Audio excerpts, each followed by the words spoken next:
დღევანდელ ამბასადორიალს ასევე ესწრება პრემიერ-მინისტრის სპეციალური წარმომადგენელი რუსეთში ზურაბ აბაშიძე, როგორ მისი განცხადებით კარასინთან მოერგი შეხვედრა სექტემბრის სავარაუდოდ სექტემბრის შუა რიცხვებისთვის არის დანიშნული. ზურაბ აბაშიძე დღეს საუბრობს იმის თაობაზე, რომ კარასინთან შეხვედრაზე საუბარი გაგრძელდება იმ საკითხებთან დაკავშირებით, რომლებზეც მოლაპარაკება უკვე მიმდინარეობს. ამასთანავე ზურაბ აბაშიძემ აღნიშნა, რომ მიუხედავად იმისა, რომ ძალიან მნიშვნელოვანია ეგრეთ წოდებულ ადმინისტრაციულ საზღვართან მიმდინარე პროცესები, ამ შეხვედრაზე ეს საკითხი განხილული არ იქნება. ძალიან ვაღელვებთ ის, რაც ხდება ამ ადმინისტრაციულ საზღვრების მიდამოებში. ეს ჩვენ მემკვიდრეობად გვერგო წინა ხელისუფლებისაგან.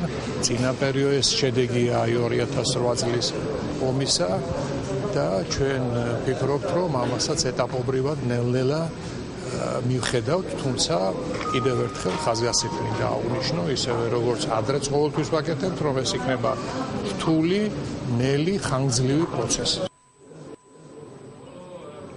გრძელდება და ამ წუთებში იწყება რეინტეგრაციის საკითხებში სახელმწიფო მინისტრის მოხსენება, შემდგომში უკვე დაგეგმილია შინაგან საქმეთა მინისტრის მოხსენება, ამბასადორიალის დასრულებამდე დღევანდელ დღეს კიდევ რამდენიმე მოხსენებაა დაგეგმილი.